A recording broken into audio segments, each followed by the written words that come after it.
A reading of the book Stone Soup by Anne McGovern. Pictures by Winslow Penny Pells. This is in light of Volunteer Appreciation Sunday, because I think Stone Soup has something to teach us about the power of collaboration and the power of working together. So let us begin, shall we?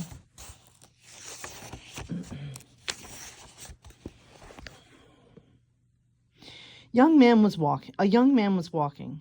He walked and he walked, and he walked all night, and he walked all day. He was tired, and he was hungry. At last, he came to a big house. "What a fine house," he said. "There will be plenty of food here." He knocked on the door. A little old lady opened it. "Good lady," said the young man, "I'm very hungry. Can you give me something to eat?" "I have nothing to give you," said the little old lady. "I have nothing in the house. I have nothing in the garden." And she began to close the door. "Stop," said the young man. "If you will not give me something to eat, will you give me a stone?"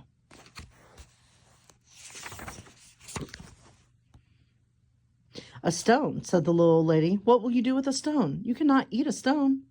"Ah," said the young man, "I can make soup from a stone." Now the little old lady had never heard of that. Make soup from a stone? Fancy that. "There are stones in the road," said the little old lady. The young man picked up a round gray stone. "This stone will make wonderful soup," he said. "Now get me a pot." The little old lady got a pot.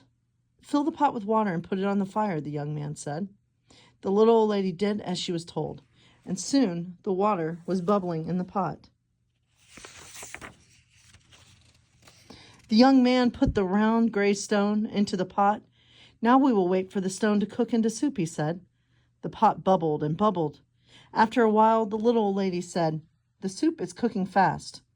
"It is cooking fast now," said the hungry young man, "but it would cook faster with some onions." So the little old lady went to the garden to get some yellow onions.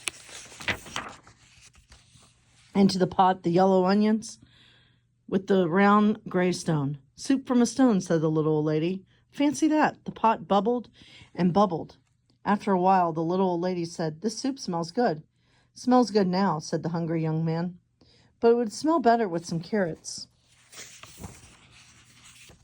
So the little old lady went out to the garden and pulled up all the carrots she could carry. Into the pot, the long, thin carrots with the yellow onions and the round gray stone. "Soup from the stone," said the little old lady. Fancy that. The pot bubbled and bubbled. After a while, the little old lady said, "This soup tastes good." "It tastes good," said the hungry young man, "but it would taste better with beef bones."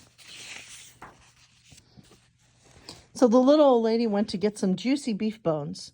Into the pot went the juicy beef bones and the long, thin carrots and the yellow onions and the round gray stone. "Soup from a stone," said the little old lady. Fancy that. The pot bubbled and bubbled. After a while, the little old lady said, "This soup is fit for a prince." "It is fit for a prince now," said the hungry young man, "but it'd be fit for a king with a bit of pepper and a handful of salt." So the little old lady got the pepper and the salt. Into the pot went the bit of pepper and the handful of salt with the juicy beef bones and the long, thin carrots and the yellow onions and the round gray stone. "Soup from a stone," said the little old lady. Fancy that. The pot bubbled and bubbled. After a while, the little old lady said, "This soup is just too thin." "It is too thin now," said the hungry young man, "but it would be nice and thick with some butter and barley." So the little old lady went to get butter and barley. Into the pot went the butter and barley with the bit of pepper and the handful of salt and the juicy beef bones and the long, thin carrots and the yellow onions and the round gray stone. Where is she getting all this food? Because when he first arrived at the house, she said she had no food, not even in her garden. Okay. Overthinking. Okay, let's continue. "Soup from a stone," said the little old lady. Fancy that. The pot bubbled and bubbled. After a while, the little old lady tasted the soup again. "That is good soup," she said.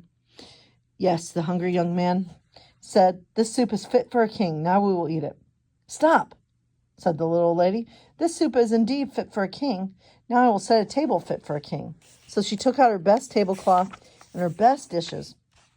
Then the little old lady and the hungry young man ate all the soup made with the butter and the barley and the bit of pepper and the handful of salt and the juicy beef bones and the long, thin carrots and the yellow onions and the round, gray stone.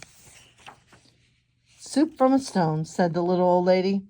Fancy that. Now I must be on my way, said the young man. He took the stone out of the pot and put it into his pocket. Why are you taking the stone? Said the little old lady.